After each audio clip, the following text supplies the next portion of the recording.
Commander Tay looked out the tall crystal window of the high tower. The 3 moons of Alzan hung in the purple sky, their light falling on the empty playgrounds below. No children ran in the parks anymore. Few had been born in the past 5 years. "Commander, the final reports are ready," said Dr. Hana, entering the room quietly. Tay turned from the window. His silver eyes, characteristic of all Alzanari, reflected the dim light of the chamber. "Show me," he said. Dr. Hana placed her hand on the table, and numbers floated up in the air between them. Graphs showed steep downward curves. Statistics flashed in red. "It is as we feared," she said. "Our birth rates have fallen for the 19th cycle in a row. But worse, the genetic tests show that our people's DNA is breaking down. The degradation syndrome is spreading faster than we predicted." Tay touched one of the floating numbers, expanding it. "How long do we have?" 3 generations, maybe less." Dr. Hana's voice was flat, but her hands trembled slightly. "After that, no more Alzanari children will be born. Those who remain will age and die. Our civilization will end." Tai closed his eyes. The Alzanari had existed for over 50,000 years. They had built cities among the stars. They had mastered science and art. And now, they faced extinction. "The council must be told," he said finally. Later that day, 12 elders sat around the circular table in the Great Hall. Ambassador Jin, who represented the Alzanari to the Galactic Council, spoke first. "I have presented our case to the council," he said. "They offer condolences but no solutions." "No solutions?" Tay stood up, his silver robe catching the light. "We are dying, surely they can help." Jin shook his head. "The council follows the ancient protocols. They say our problem comes from our own genetic engineering. For 10,000 years we removed what we thought were flaws from our DNA. We made ourselves perfect, but in doing so we made ourselves unable to change, unable to adapt. And the council will not help us repair what we've done?" asked Dr. Hana. "Genetic manipulation on this scale is forbidden by galactic law," said Jin. "They say it would be interfering with natural selection." "Natural selection?" Tay's voice rose. "There is nothing natural about extinction." The meeting ended with no answers. The leaders of the Alzanari, the most advanced species in their part of the galaxy, had no way to save themselves. That night, Tay couldn't sleep. He walked the empty halls of the high tower until he found himself in the ancient archives. The room was dark except for one light where historian Suk worked among old books and data crystals. "You should rest, Commander," said Suk, looking up from a dusty screen. "How can I rest when our people are dying?" Tay asked. "There must be something we haven't tried." Suk was quiet for a moment. Then she said, "There might be one possibility, but it goes against everything the council stands for." "Tell me," said Tay. Suk touched her screen, and an image appeared of a blue and green planet. "There is a species on this world. It's in a remote part of the galaxy, officially under quarantine. The council considers them dangerous and unpredictable." "Why? Would a dangerous species help us?" "Because they are everything we are not," said Suk. "Where we engineered ourselves for perfection, they embraced chaos. Their DNA is messy, redundant, full of what our scientists would call junk. But that mess has made them incredibly adaptable." Tay looked closer at the image.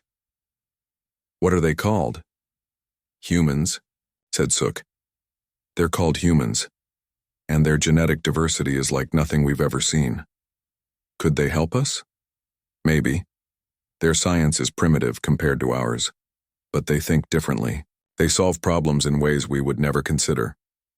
Tay felt something he hadn't felt in a long time. Hope. "The council has forbidden contact with Earth," Suk warned. "Breaking quarantine could mean our expulsion from galactic society. If we do nothing, there will be no Alzanari left in galactic society," Tay replied. "Prepare a ship. Select our best scientists. We leave as soon as possible. The council will try to stop us," said Suk. Tay looked once more at the image of Earth. "Then we must move quickly. Our people are dying, and all hope seems lost." He straightened his shoulders. It's time we called the humans. The Alcenari ship broke through Earth's atmosphere at dawn. It glowed blue against the morning sky as it descended toward the Pacific Ocean. On beaches from California to Japan, people pointed up and took videos with their phones. They're panicking, said Navigator Q, looking at the screens showing news reports from around the world. Military forces are mobilizing. Commander Tay nodded. He had expected this. Send the message again. All frequencies, all languages. The I. Message was simple. We come in peace, we need your help. Within hours, jets from various countries surrounded the Alcenari ship, which now hovered above international waters. Inside the ship, Tai and his team waited. Will they shoot us down? Asked Dr. Hana.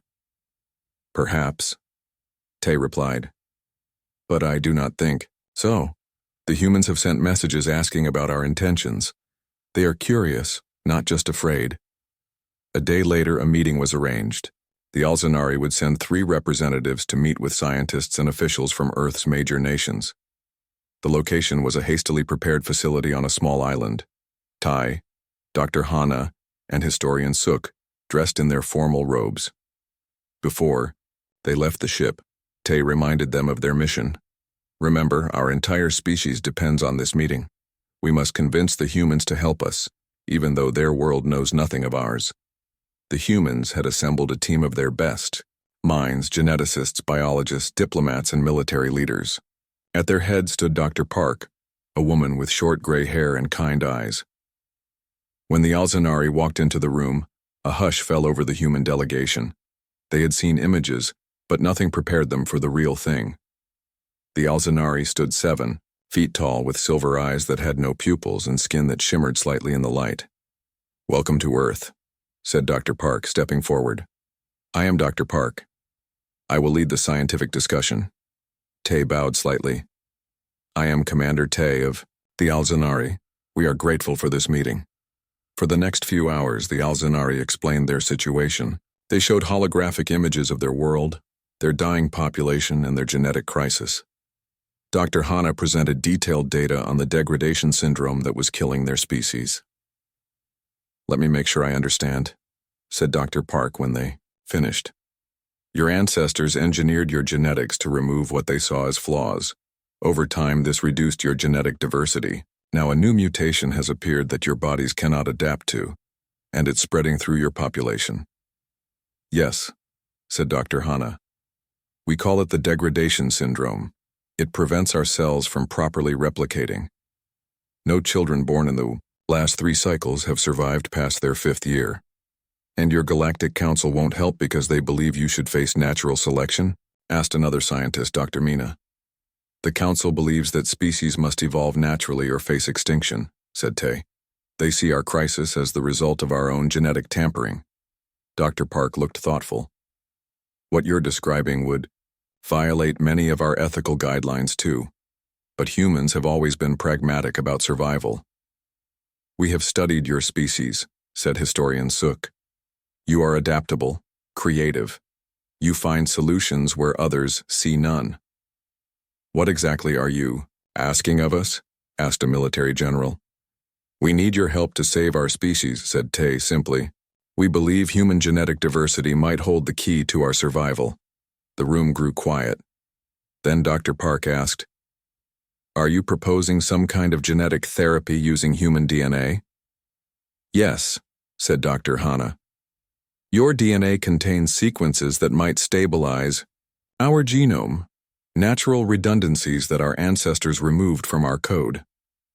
That's a radical proposition, said Dr. Park. It would mean creating a hybrid species. Not exactly, Dr. Hana clarified. We would only use small segments of human DNA, the parts that provide resilience and adaptability. The human delegation asked for time to discuss privately. When they returned, Dr. Park spoke for them. This is beyond anything we've ever attempted, she said. But we cannot ignore a plea for help from another intelligent species. We will work with you, though we'll need more information and time to understand the problem fully. Tay felt a weight lift from his shoulders. Thank you, he said. Don't thank us yet, said Dr. Park with a small smile. On Earth, we have a saying. The cure may be worse than the disease. The solutions humans find often come with unexpected consequences. We understand the risk, said Tay. But we have no other choice. As the meeting ended, Tay looked out at the ocean surrounding the island. The Alzanari had taken their first step toward salvation and into a partnership that would change two species forever. Research facilities across Earth began working on the Alzanari problem. The challenge was unlike anything human scientists had faced before, saving an alien species from extinction using human DNA. Dr. Park turned an old naval research station into the main laboratory. Teams of geneticists from different countries worked there day and night studying the Alzanari genome. I've never seen anything like this, said Dr. Mina, looking at the complex genetic structures displayed on her screen. Their DNA is so perfectly engineered that it's almost like a computer program. Too perfect, replied Dr. Park. That's the problem.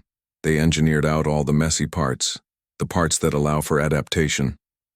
The Alzanari scientists worked alongside the humans. Dr. Hana spent hours explaining their biology to the Earth scientists. Sometimes cultural differences made communication difficult. You must understand, Dr. Hana told Dr. Park one evening. For 10,000 years, our people believed genetic purity was sacred. What we're attempting here would be considered a crime on our world. Sometimes survival requires breaking old rules, Dr. Park said gently. 3 weeks into the project, a young researcher named Sun made an important discovery. He had been comparing Alzanari DNA to various human genetic samples when he noticed something unusual. Dr. Park, he called across the lab, you need to see this. Dr. Park hurried over. On Sun's screen was a side-by-side comparison of Alzanari DNA and his own. What am I looking at? She asked. My DNA, said Sun excitedly. I have a rare genetic condition called adaptive cellular response. It's why I can live in high altitudes without getting sick. Look what happens when I introduce it to the Alzanari sample. On the screen, the simulation showed Sun's genes interacting with the Alzanari DNA. Instead of rejecting the foreign material, the Alzanari cells began incorporating it. The Alzanari cells are accepting the human genetic material, Dr. Park said, amazed. Not just accepting it, said Sun. They're using it to repair themselves. Dr. Park quickly called Commander Tay and Dr. Hana to show them the discovery. Researcher Sun has a unique genetic mutation, she explained. His cells can adapt to extreme conditions. We think this might be the key to helping your people. Dr. Hana studied the results carefully. This could work, she said finally. But we would need to create a delivery system, some way to introduce these genetic elements into our population. A virus, said Dr. Mina, who had joined them. A genetically modified retrovirus that could carry the adaptive sequences into your cells. Over the next month, the team developed a virus that could deliver the genetic material safely. They tested it on Alzanari tissue samples with promising results. The degradation syndrome seemed to stop, and in some cases, reverse. One morning, as they prepared for the next phase of testing, alarms sounded throughout the facility. What's happening? Asked Tay. Dr. Park checked her computer. We're receiving a message from space. It's being broadcast globally. On screens throughout the lab, a stern alien face appeared, different from the Alzanari with green skin and 3 eyes. People of Earth, the alien said. I am Counselor Dak of the Galactic Union. Your planet is under quarantine. You have illegally made contact with the Alzanari and are engaged in forbidden genetic experimentation. Cease all activities immediately, or face sanctions. When the message ended, the room was silent. The Council has found us, said Tay grimly. They will send ships to stop our work and return us to our homeworld. How much time do we have? Asked Dr. Park. Perhaps 1 Earth week before their ships arrive, said historian Sook. Dr. Park looked around at her team. Then we have 1 week to finish our work. Can we do it? Sun stood up. We have to try. The virus design is nearly complete. With a few modifications based on my genetic structure, I think we can make it work. The Council will not only punish the Alzanari, warned Tay. They will sanction Earth as well. Your people could lose access to space travel for generations. Dr. Park's expression was determined. That's a price we're willing to pay. Humans have always valued life over rules. The team worked around the clock. They refined the virus, ran more simulations, and prepared for the final test. On the 6th day, as Council ships entered the solar system, Dr. Mina held up a small vial filled with clear liquid. "It's ready," she said. "The delivery system is complete. If our calculations are correct, this virus will carry Researcher Sun's adaptive genes into the Alcinari DNA, allowing it to repair itself." Tay looked at the tiny vial with wonder. Such a small thing to save an entire species. "Sometimes the smallest things make the biggest difference," said Dr. Park. "Now we just need to test it before the Council arrives." "I volunteer," said Tay, without hesitation. "If there is risk, let me be the first." As Dr. Park prepared the injection, the team gathered around. Earth's greatest scientific minds and the desperate representatives of a dying alien race, united in hope that human DNA, messy, chaotic, and wonderfully adaptable, might save a civilization that had engineered itself too close to perfection. "Commander." Tay sat on the medical bed, sleeve rolled up, watching as Dr. Park prepared the injection. The clear liquid in the syringe caught the light, looking harmless despite what it contained, a genetically modified virus carrying human DNA that would forever change Alcinari biology. "Are you certain about this?" Dr. Hanna asked him. "The risks are enormous. Our entire species faces extinction," Tay replied. "What is my life compared to that?" Dr. Park approached with the syringe. "Once I inject this, there's no going back. The virus will begin integrating the adaptive genetic sequences immediately." Tay nodded. "I understand. Proceed." The needle slid into his arm. Within seconds, the virus entered his bloodstream, carrying with it humanity's gift of genetic chaos, the messy, redundant DNA that the Alcinari had engineered out of their genome thousands of years ago. "How do you feel?" Dr. Mina asked, monitoring his vital signs. "No different," said Tay. Then he paused. "Wait. There is a warmth spreading through my body." Within an hour, Tay developed a fever.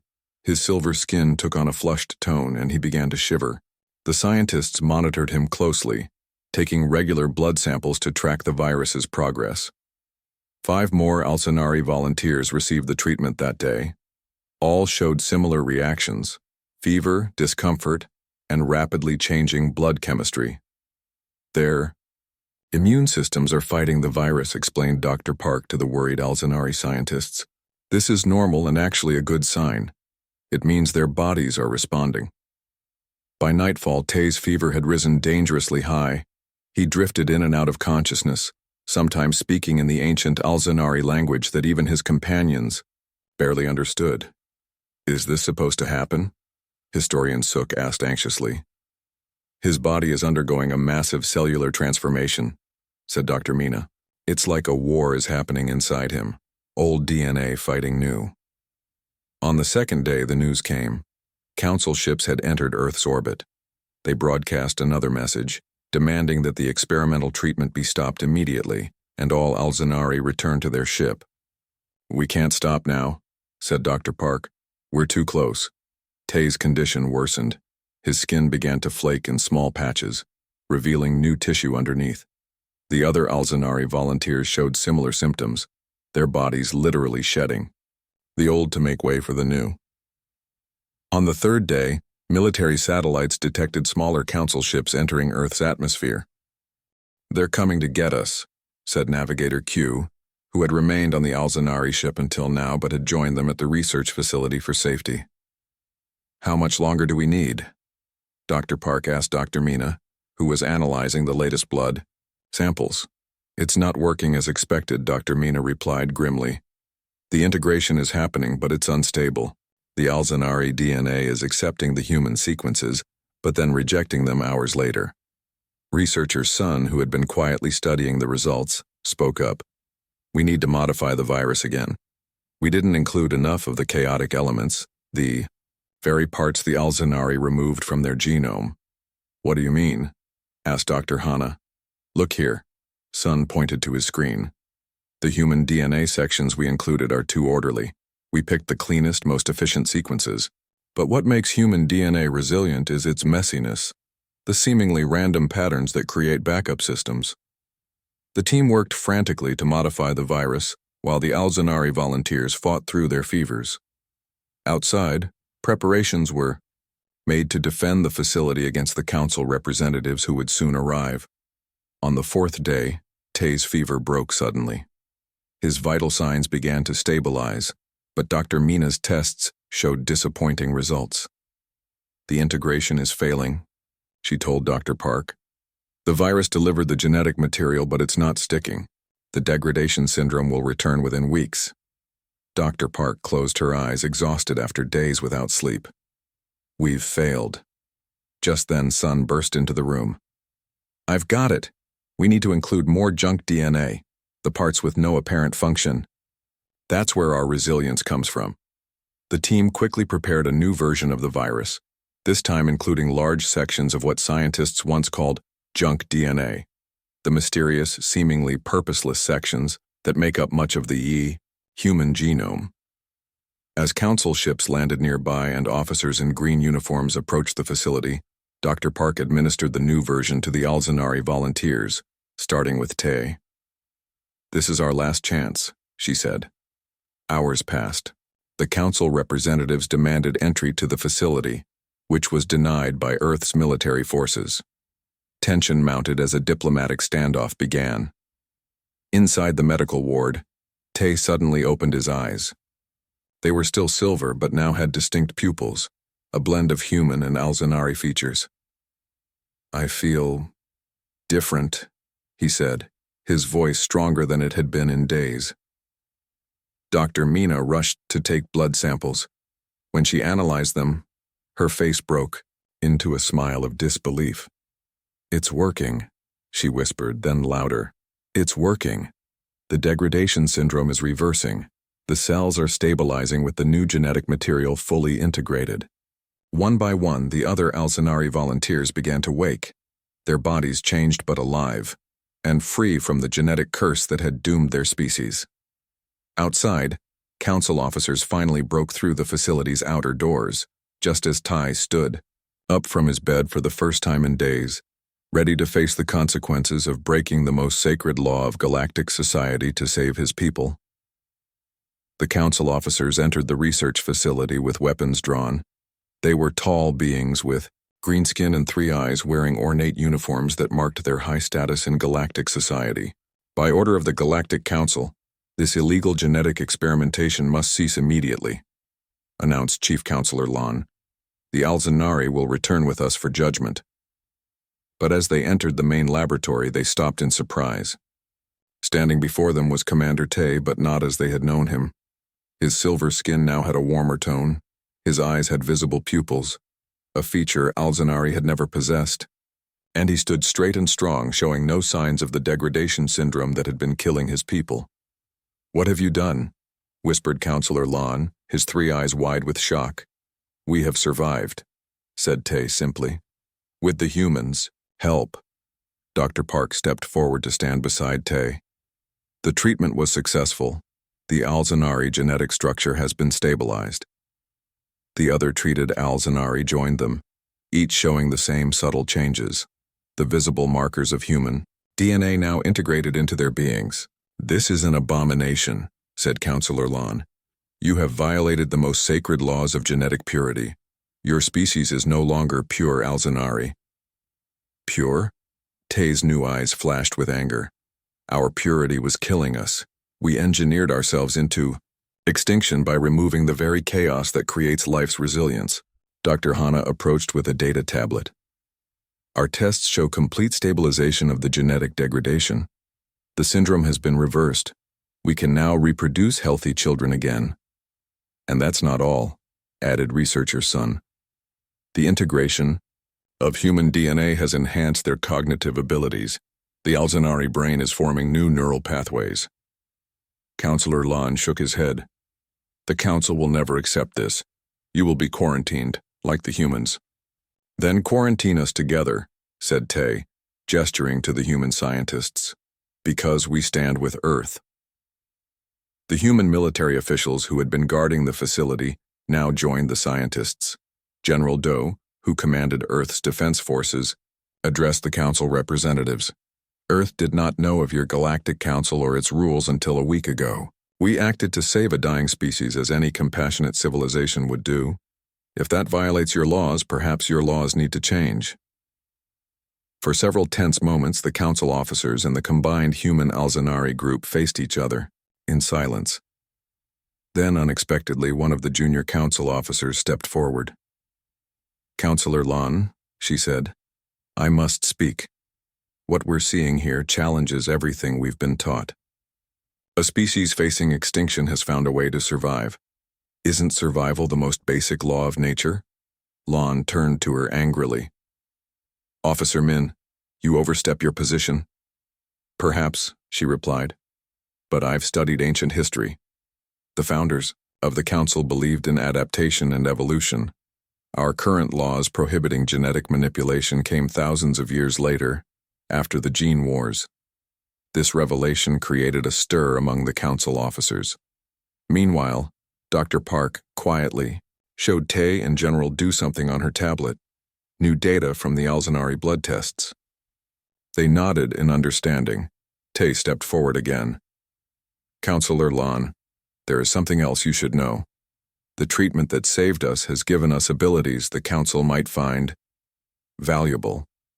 "What abilities?" asked Lon suspiciously. "Doctor," Park explained, "the human DNA sequences we used include some that enhance adaptation to radiation environments. Our tests show the treated Alzanari can now survive in conditions that would kill most galactic species, including in the dead zones." The dead zones were regions of space affected by ancient weapons that made them uninhabitable to most life forms. For centuries, the Council had sought ways to reclaim these territories. Lon's three eyes blinked rapidly as he processed this information. "This changes the strategic situation." Over the next few days, intense negotiations took place. The Council representatives conferred with their superiors, while the human Alzanari team demonstrated the successful treatment and its unexpected benefits. 1 month later, a formal ceremony was held in the United Nations Assembly Hall. Representatives from Earth's nations gathered with Alzanari delegates and Galactic Council officials. Commander Tay and Dr. Park stood side by side as Councillor Lon, now more subdued, announced the Council's decision. "The Galactic Council recognizes the unique alliance between humans and Alzanari," he said. "Earth will be granted provisional status in galactic affairs, and the genetic therapy developed here will be studied for possible application to other species facing similar crises." After the ceremony, Tay found Dr. Park looking out at the New York skyline. "Your world is beautiful," he said, "so chaotic and varied like your DNA." She smiled. "And your people now carry a piece of that chaos within you." "We carry more than that," said Tay. "We carry a lesson. Perfect order leads to extinction. Life needs disorder to adapt and grow." As the first human ships prepared to visit Alzanari worlds, and Alzanari teachers began sharing their advanced knowledge with Earth, both species understood that they had changed the course of galactic history. The species deemed too primitive and chaotic had saved an ancient civilization from extinction, proving that sometimes calling the humans was the best solution of all.